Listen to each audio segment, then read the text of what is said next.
자, 오늘은 설교 제목이 싸우지 않고 이기는 사람, 이런 제목으로 여러분과 함께 같이 하나님 말씀을 살펴보면서 은혜를 받도록 하겠습니다. 자, 우리 한국인의 내력이라고 할까? 우리 한국인의 DNA엔 어떤 DNA가 있냐 할 것 같으면 이 싸움꾼 기질 DNA가 있어요. 보면 다들 어쩌면 그렇게 싸움들을 좋아하고 잘하는지 몰라. 뭘 해도 전투적으로, 그죠? 뭔 일만 나면 아주 눈부터 커지고 목소리 커지고. 근데 그 DNA가 저에게도 있을까요, 없을까요? 실망. 어쩜 그렇게 잘하시는지. 저에게도 그 DNA가 있습니다. 그래서 이 DNA가, 싸움꾼 DNA가 목회하는데 도움이 될 때도 있어요. 또 반면에 도움이 되지 않고 방해가 되는 때도 있습니다. 도움이 되는 때는 어느 때냐? 이 복음의 본질에 대해서, 의에 대해서 싸워야 될 때, 그때는 이 DNA가 도움이 됩니다. 비본질적인 것이 아니라 본질적인 것을 놓고 싸워야 될 때는 싸워야 되거든요. 이제 그때는 저도 누구 못지않게 생명을 걸고 저도 싸웁니다. 그런데 비본질적인 것, 그것까지 싸우려고 하니까 문제가 되더라는 거지요.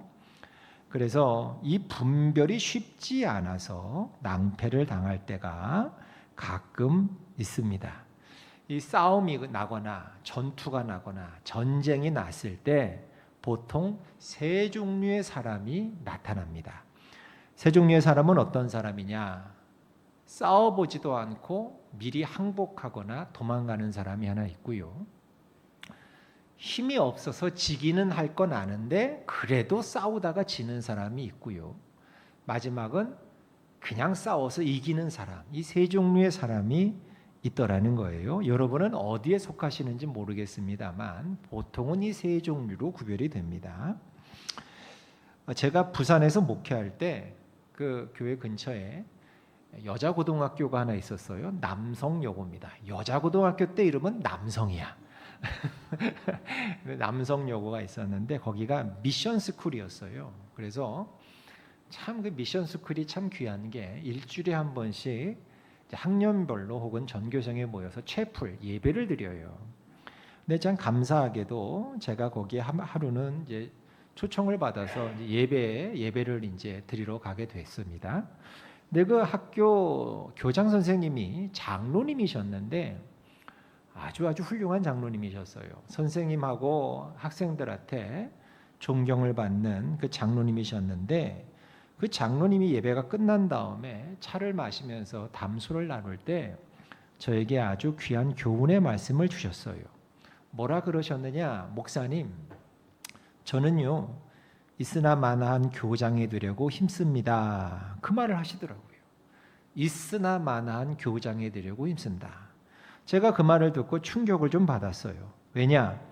사람은요 보통 세 종류의 사람이 있거든요. 이것도 나눠보면 첫 번째는 있어서는 안 되는 사람, 둘째는 있으나 마나한 사람, 셋째는 없어서는 안 되는 사람. 근데 우리는 늘 어떤 사람이 돼야 한다고 들으며 살았어요? 없어서는 안 되는 사람이 돼야 해.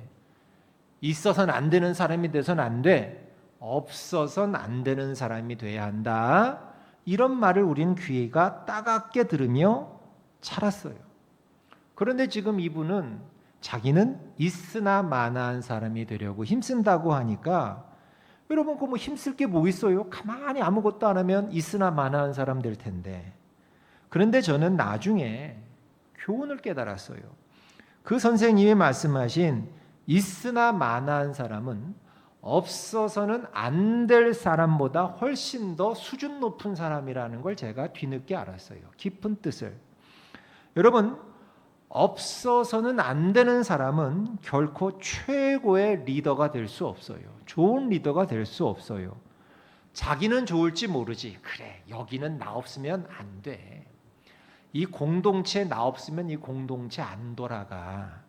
자기는 기분이 좋을지 모르지만 조직에는 정작 도움이 안 되는 리더라는 거예요. 왜? 자기가 없으면 안 돌아가는 그 조직은 그건 좋은 조직이 아니기 때문에 그래요. 그런 조직으로 지금 자기가 만들어 놨다는 얘기 아닙니까? 근데 이건 교회도 마찬가지라는 거예요. 교회도.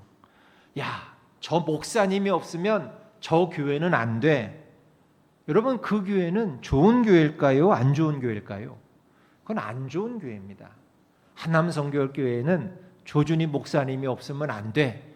저는 그 말 들으면 기분은 좋겠으나 그 교회는 결코 좋은 교회가 될 수는 없겠지요. 왜? 제가 만약에 없으면 이 교회가 안 돌아가고 교회답게 서지 못하는 교회가 되니까 그 교회는 결코 좋은 교회가 될 수 없다는 거 아닙니까? 그러니까 누구 한 사람이 없어도 되는 교회, 하나님만 주인이 되는 교회, 어느 목회자가 청빙받아와도 잘 움직이고 역동하는 교회가 좋은 교회 아니겠냐는 거예요. 그러니까 그 교장 선생님이 말씀하신 저는 있으나 마나한 사람이 되겠습니다 하는 것은 없어서는 안 되는 그런 리더를 뛰어넘는 그야말로 더 훌륭한 리더가 되겠다라고 하는 그런 깊은 속뜻이 있다는 것을 제가 알게 되었던 것입니다. 여러분, 오늘 본문 말씀의 배경은 그거예요. 뭐냐면 이삭이, 이때가 고대 사회예요. 창세기 이때가 고대 부족 사회.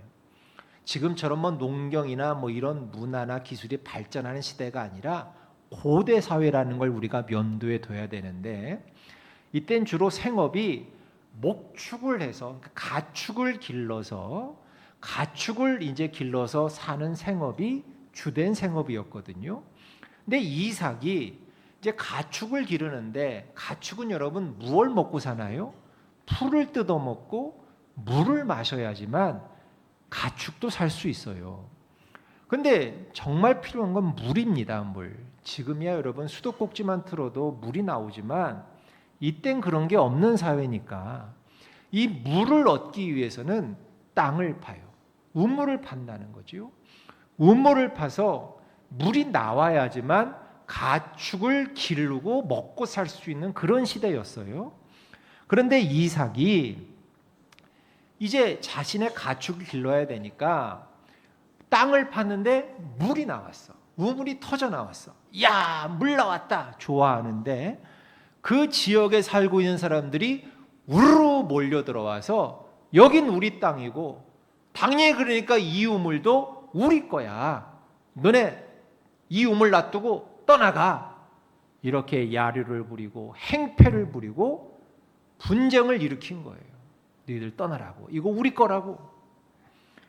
그런데 이삭은 어찌된 일인지 그들과 싸우지 않고 그들이 요구할 때 그곳을 떠나가서 다른 곳에 가서 우물을 팝니다. 근데 다른 곳에 가서 우물을 파는데 역시 또 물이 터져나와요. 야, 물 나온다 좋아했는데 또 그 지역 사람들이 또 우르르 몰려든 거예요. 이거 우리 땅이고 우리 우물이야. 이거 놔두고 너네 다른 데 가. 그런데 이삭은 그들과 부딪히지 않고 또 다른 데 가서 또 우물을 팠는데 또 물이 터져나오게 되더라. 그래서 마지막으로 판 그 우물의 그 지역 이름을 르호봇이라고 이름을 짓고 비로소 거기에서 정착해 살았다 하는 게 오늘 본문의 배경 내용인데, 제가 오늘 이 말씀을 읽다가 중요한 걸 하나 발견했어요. 그게 뭐냐? 이삭은 우리가 보통 알고 있는 사람의 유형에 해당되지 않구나. 잘못 생각하면 이삭을 힘이 없으니까, 겁이 많으니까 싸우지 않고 회피하고 도망만 치는 사람이라고 이해하기 쉬운데 그게 아니더라는 거예요. 사실 이삭은 지지 않았다는 거예요. 그걸 우리가 어떻게 알게 되냐면, 읽진 않았지만 26장 뒷부분에 가보면 그렇게 이삭의 우물을 뺏고 못살게 굴던 그 사람들이 나중에는 자기 발로 이삭에게 찾아와서 우리 평화 조약을 맺자 이렇게 먼저 간청을 하는 사람들로 바뀌게 된 걸 보니까 이삭이 결코 친 게 아니었다는 거예요. 우리 26장 26절부터 29절까지 한번 읽어봅시다. 시작. 아비멜렉이 그 친구 아우삿과 군대 장관 비골과 더불어 그랄에서부터 이삭에게로 온지라. 이삭이 그들에게 이르되 너희가 나를 미워하여 나에게 너희를 떠나게 하였거늘 어찌하여 내게 왔느냐. 그들이 이르되 여호와께서 너와 함께 계심을 우리가 분명히 보았으므로 우리의 사이 곧 우리와 너 사이에 맹세하여 너와 계약을 맺으리라 말하였노라. 너는 우리를 해하지 말라.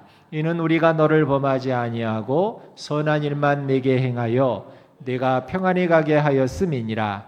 이제 너는 여호와께 복을 받은 자니라. 아멘. 이 사람들이 왜 찾아와서 이렇게 조약을 맺자고 간청하게 바뀌었냐면, 자기들은 처음에는 이삭에게 이 우물을 빼앗으면, 그래서 쫓아내면 이삭이 망할 줄 알았어요. 이삭이 망할 줄 알았는데, 그런데 도리어 이삭은 다른 데 가는 곳마다 땅을 팠는데, 우물을 팠는데 물이 솟아나오더라는 거예요. 망할 줄 알았는데, 잘 안 될 줄 알았는데, 이렇게 우리가 다투고 분쟁하고 야려 부리고 빼앗으면 망하거나 어떻게 잘 안 될 줄 알았는데 그게 아니더라는 거예요. 여러분, 이때 당시에 땅을 파서 우물에서 물이 나온다는 건, 이건 확률적으로 대단히 희박한 확률이에요. 지금 이 시대에도 그 기계를 갖다가 밑에 수맥이 흐르나 안 흐르나 그거 다 탐지해서 뚫어도요, 10개 뚫어도 한두 개 나올까 말까 한 시기. 지금도 그래요. 근데 이 시대에 땅을 파서 물을 얻는다는 건 대단히 희박한데, 그런데 이삭은 어떻게 된 게 가는 데마다 파는 곳마다 물이 솟아나오더라는 거예요. 그러니까 이 사람들이, 쫓아냈던 이 사람들이 그 이유를 뒤늦게 알게 된 거예요. 왜 이삭은 저렇게 됐는가? 그 이유가 뭐냐? 우리 따라합시다. 하나님의 축복하심이 이삭에게 있었다. 이걸 이들이 깨달은 거예요. 뭐가 이삭에게 있었다? 하나님의 축복하심이 저 사람 이삭에겐 있었다. 이걸 이들이 깨달은 거예요. 자기들에겐 없지만 저 사람 이삭에게는 하나님의 축복이 있었다. 하나님이 이삭 저 사람을 축복하시니까 자기들하고 싸우지 않고 순순히 물러나고 양보하고 너네 가져, 이렇게 했는데도 정작 마지막에 이기는 사람은 누구였더라? 이삭이었더라. 이걸 알게 된 거예요. 제가 그래서 이 장면을 읽으면서 이삭은 싸우지 않고도 이긴 사람이었구나, 이걸 제가 알게 됐어요. 손자병법 아시죠? 손자병법에서도 최고의 병법은 뭐냐? 싸우지 않고 이기는 게 최고의 병법이라 그랬어요. 다 양보하고 줄 것 다 주는데도 이기는 사람, 그가 최고의 싸움꾼이고 명장이라는 거예요. 그래서 저는 오늘 이삭을 이렇게 정의해 봅니다. 여러분도 이런 사람이 되기를 축원합니다. 우리 같이 읽어봅시다. 싸우지 않고 늘 이기는 사람. 저럼 이게 우리가 되기를 축원합니다. 싸우지 않고 이기는 사람. 여러분, 오늘 본문은 저에게 굉장히 중요한 깨달음을 주었어요. 져주고 양보하고 손해를 봐도 이기는 싸움이 있더라는 거예요. 이기는 싸움이. 그렇게 해서 이기는 싸움. 이삭이 바로 그렇게 이겼잖아요. 그래, 너 가져. 그래, 너네 가져.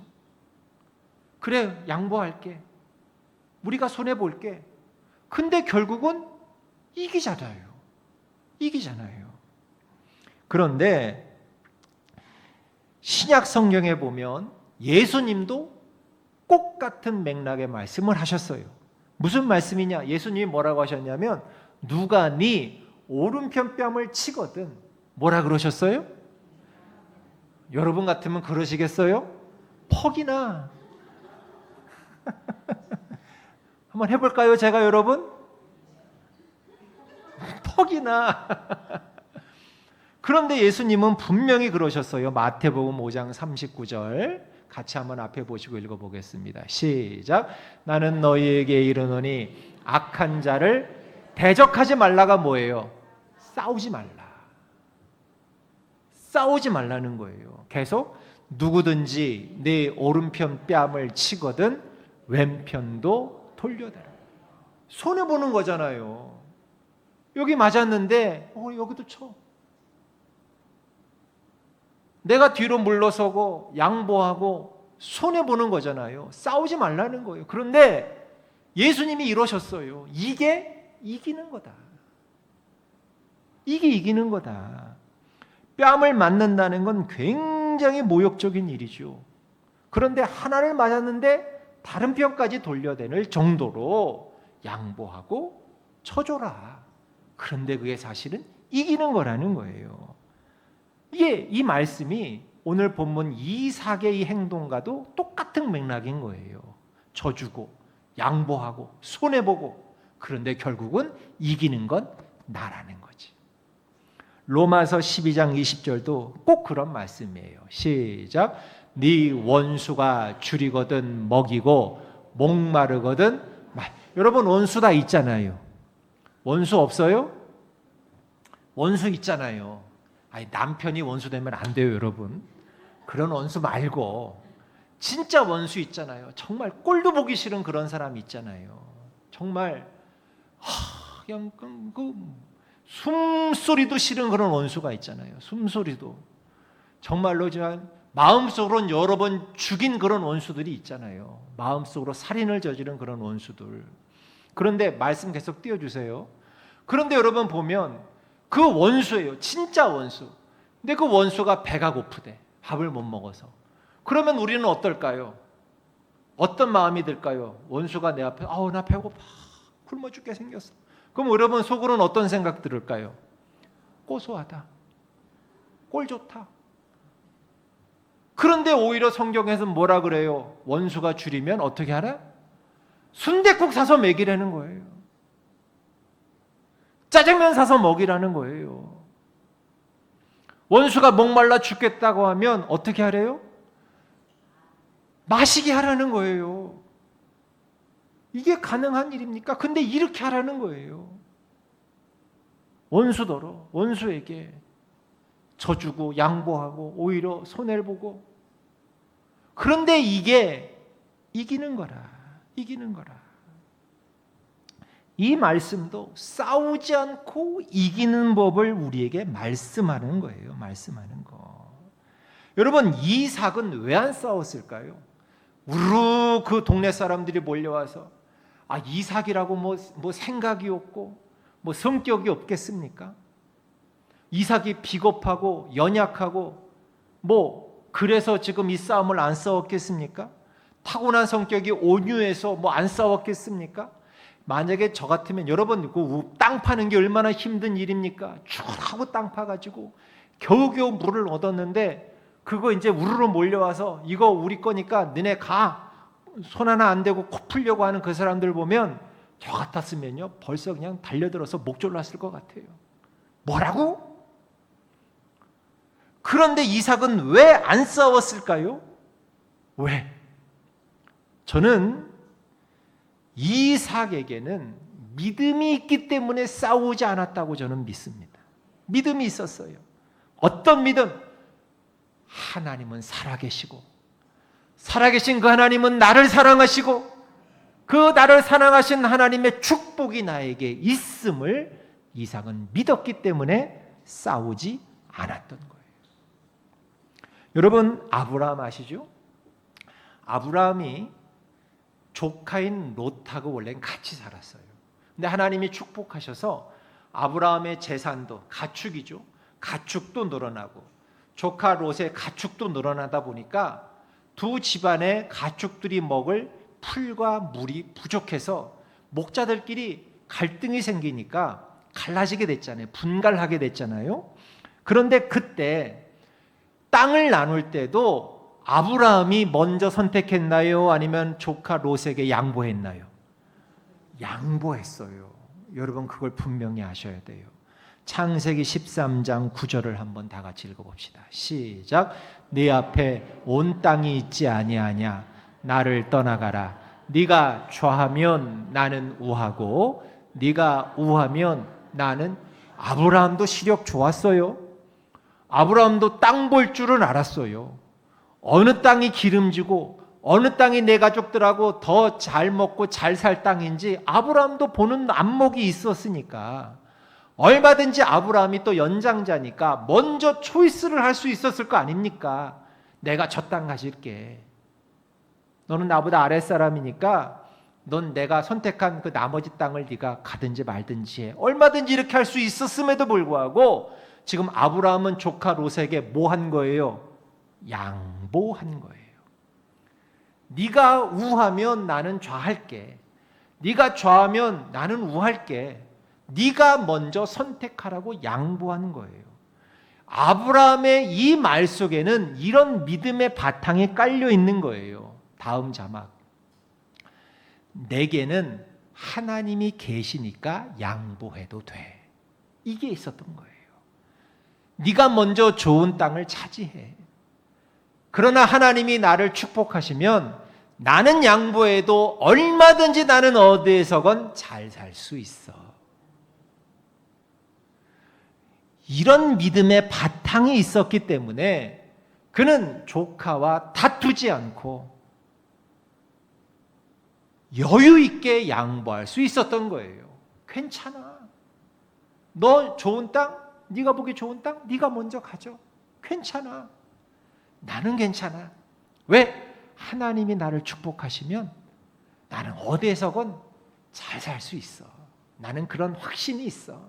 그러니까 네가 먼저 선택해. 얼마든지 롯과 갈등할 수 있었죠. 소돔과 고모라 땅 아닙니까? 기름지고 문화도 발달하고 사람들도 부유해 보이고 애들도 잘 기를 수 있을 것 같고 나도 저 땅 마음에 드는데 뭐? 너도 저 땅이 마음에 들어? 안 돼. 내가 먼저 갈게. 이렇게 쓰면 그때 다툼이 나는 거겠죠. 그런데 아브라함은 괜찮아. 너 좋은 거 먼저 해. 난 하나님이 계시니까 하나님이 축복하시면 난 어디에서건 잘 살 수 있어. 이런 자신감과 확신이 있었기 때문에 여유 있게 양보할 수 있었던 거예요. 여러분, 이 아브라함처럼 이 이삭처럼 우리도 좀 양보하고 우리도 좀 손해보고 우리도 좀 져도 되지 않겠느냐는 거예요. 저는 과거를 돌아보니까 저도요 늘 이기는 것만 늘 추구하고 살아왔었던 것 같아요. 지는 걸 저도 별로 좋아하지 않았던 것 같아요. 그래서 질 줄 모르고 지는 걸 싫어하며 살아왔던 것 같아요. 여러분도 그러지 않았습니까? 내 자식도 남의 자식보다는 더 키도 커야 되고 공부도 잘해야 되고 운동도 잘해야 되고 노래도 잘해야 되고 하여튼 우리는 다 지는 거 싫어하지 않습니까? 다 대부분 그러하실 거예요. 그런데 제가 말씀을 보면 볼수록 또 나이가 들면 들수록 이 지는 것에 대한 생각이 많이 바뀌더라는 거예요. 야, 그냥 좀 져줘도 되지 않을까? 그냥 좀 내가 좀 손해 좀 보고 양보해도 되지 않을까? 이게 왜 중요하냐면 여러분 가정에서도 마찬가지이기 때문에 그래요. 가정에서도. 왜 가정이 시끄럽고 왜 맨날 찔그락찔그락 되느냐? 서로 지지 않으려고 하기 때문에 시끄러운 거예요. 지지 않으려고. 남편은 아내한테 지지 않으려고 하고 아내는 남편한테 지지 않으려고 하고 부모는 자식한테 지지 않으려고 하고 자식은 부모한테 지지 않으려고 하고 그런 쓸데없는 자존심 때문에 꼭 그렇게 중요하지도 않은 것 때문에 꼭 그렇게 생명 걸지 않아도 될 길에 목숨 걸고 싸우더라는 거예요. 그러다 보니까 부부관계가 멀어지고 부모-자식 관계가 멀어지고 형제자매 관계가 멀어지고 인간관계가 원수가 되고 도리어 더 큰 손해를 보면서 살았던 게 우리가 아니었겠느냐 그거라는 거죠. 여러분 보니까요 잘 지기 싫어하는 사람들은 그 이면을 보면 사실은 연약하기 때문에 지기 싫어하는 그런 것도 있더라고요. 제가 어릴 때 초등학교 다닐 때 그때가 70년대니까 벌써 오래전이죠. 그때 우리나라도 가난하고 다 가난하니까 제가 살던 그 지역에 보육원, 지금 보육원이라고 하는데 고아원이 있었어요. 근데 학교에도 그 고아원에서 다니는 학생이 한두 명 정도 있었던 것 같아요. 그런데 뭐 다 가난하다 보니까 이 고아원에서 지내는 친구들도 고아원 자체가 형편이 넉넉하지 못하니까 제대로 잘 먹지를 못하는 거예요. 간식은 뭐 생각지도 못하고 새끼도 제대로 넉넉하지 못하다 보니까 애들이 영양, 발육이 좀 부족한 거야. 영양분을 충분히 섭취하지 못하니까. 그러니까 거기에 있는 그 학생들, 친구들은요, 일반 학생들보다 다 신체가 왜소했어요. 작고 약하고 마르고 대부분이 그랬던 것 같아요. 키도 작고 몸도 왜소하고 누가 보더라도 비실비실했어. 그런데 웃기는 게 뭔지 알아요?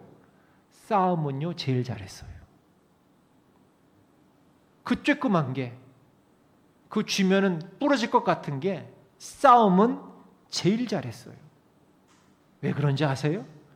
걔들은요 악이 받쳐 있어요. 자신들에겐 부모가 없다 하는 그런 게 있다 보니까 누가 깔보기라도 하면 그냥 죽기 살기로 눈을 뒤집고 달려드는 거예요. 지기 싫다는 거예요. 얕보이기 싫다는 거예요. 여러분, 그건 뭐예요? 내가 약하다는 뜻이기도 한 거예요. 나 이렇게 약해. 나 이렇게 부족해. 내가 여유가 없다는 뜻이기도 한 거예요. 제가 그 친구들을 지금 뭐 무시해서 그런 말을 하는 게 아니라 그런 원리가 있다는 걸 말씀드리기 위해서 이런 예를 들어드리는 거예요. 그런데 여러분, 하나님을 믿는 우리에게는 부모님이 계시잖아요. 누구? 하나님 아버지. 우리에겐 아버지가 계시잖아요. 저 하늘에 하나님 아버지가 계시잖아요. 우리는 하나님의 자식이잖아요. 그러니까 우리는 조금 양보할 수 있는 것은 양보하고, 손해봐도 괜찮은 것은 좀 손해 좀 보고, 그렇게 아브라함처럼, 이삭처럼, 아브라함처럼, 그래 너가 먼저 선택해, 괜찮아. 이삭처럼, 그래 이 유물 가져, 그래 난 또 땅 파면 되지 뭘. 아브라함처럼, 이삭처럼 좀 양보도 하고 손해도 보고, 그래서 그런 넉넉한 마음으로 살아갈 수 있는 그런 여유 있는 신앙인들이 되었으면 좋겠다는 거예요. 여러분, 오늘 우리가 이삭을 닮아 가십시다. 그래서 지는 것도 여러분 연습해 보세요. 여러분 지는 것도 연습이 필요해요. 우리는 항상 이기는 것만 연습했어. 그러니까 내 옆에 있는 사람을 무조건 말로라도 이겨야 돼. 말싸움조차 치면 안 돼. 늘 이기는 것만 우리는 연단이 됐고 단련이 됐어. 한마디도 안 지려고 하잖아요. 한마디도. 내가 무시당하는 게 싫으니까. 내가 손해보는 게 싫으니까. 그런데 여러분, 이제부터 우리는 이기는 건 그만큼 단련됐으니까 그만하고 잘 지는 것도 우리가 연습을 좀 합시다. 먼저 하세요. 괜찮습니다. 전 나중에 할게요. 그래 당신이 맞습니다. 여러분, 우리는 이 지는 것도 연습해 봐야 되겠어요. 그래서 싸우지 않고서도 나중에 넉넉히 이기는 그런 사람이 되시길 주의 이름으로 축원합니다. 이삭이 결국은 이겼잖아요. 이삭이 졌지만, 진 것처럼 보이지만 결국은 하나님의 축복이 그에게 있으니까 우물마다 다 물이 나오게 되잖아요. 아브라함이 다 양보했지만 결국 하나님의 축복이 그에게 있으니까 복의 근원이 되잖아요. 그리고 그의 자손들을 통해서 예수 그리스도가 나오잖아요. 결국은 이렇게 내가 손해보고 양보하고 뒤로 물러서고 이렇게 내가 물러서지만 결국은 싸우지 않고 이기는 그런 이삭 같은 아브라함 같은 사람이 되게 하소서. 이렇게 마음속에 오늘 결심하셔서 집에서부터 여러분 실천하셔요. 여러분 남편 이겨 먹으려고 하지 마시고 아내 이겨 먹으려고 하지 마시고 자식 이겨 먹으려고 하지 마시고 부모님 이겨 먹으려고 하지 마시고 제가 양보하고 내가 뒤로 물러서고 그렇게 해서 여러분 좀 자신감을 가지세요. 하나님이 그러한 여러분을 끝까지 사랑하시고 축복해 주셔요. 그 자신감을 가지시고 손해 좀 보시고 양보하셔서 최우승리를 쟁취하시는 여러분 되시길 축복합니다. 마지막으로 저는 찬송가 212장이 바로 오늘 이 말씀과 다 있는 찬송이더라고요. 212장이 뭐냐면 겸손히 주를 섬길 때 그 찬양인데 가사가 1절 가사가 이렇게 되어 있어요. 읽어볼까요? 겸손히 주를 섬길 때 괴로운 일이 이 괴로운 일이 얼마나 많아요.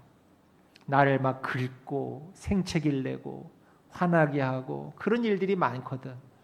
그런데 그때마다 내가 일일이 같이 화내고 같이 싸우고 다툴 게 아니라 구주여 내게 힘주사 잘 감당하게 하소서. 2절도 볼까요? 2절이 그렇게 돼. 인자한 말을 가지고 싸우지 말자는 거야. 저 사람이 악! 했다고 나도 왁! 할 게 아니라 인자한 말을 가지고 사람을 감화시키며 갈 길을 잃은 무리를 잘 인도하게 하소서. 여러분 나도 같이 화내면 내 속은 시원할지 몰라도 상대방은 영원히 죽어요. 뭐 예수 믿는 목사라며 장로라며 권사라며 집사라며 싸우는 거 보니까 똑같더라야. 그러면요 끝나는 거예요. 전도요 끝나는 거예요. 내 마누라 교회 맨날 다닌다더니 한마디도 안 줘. 전도는 끝난 거예요. 끝난 거예요. 인자한 말을 가지고 당신이 옳습니다. 먼저 하십시오. 내가 양보하고 손해볼 때 그 사람을 감화시킬 수 있고 갈 길을 잃은 무리를 잘 인도할 수 있는 거예요. 우리 212장 이 찬송가 우리 다 같이 이제 부르시고 제가 축도함으로 오늘 예배 마칠 텐데 여러분 이런 아브라함 같은 이삭 같은 싸우지 않고 이기는 그런 여유로운 사람 되셔서 여러분이 속한 모든 공동체를 천국 같은 공동체로 만드시길 주의 이름으로 축원합니다.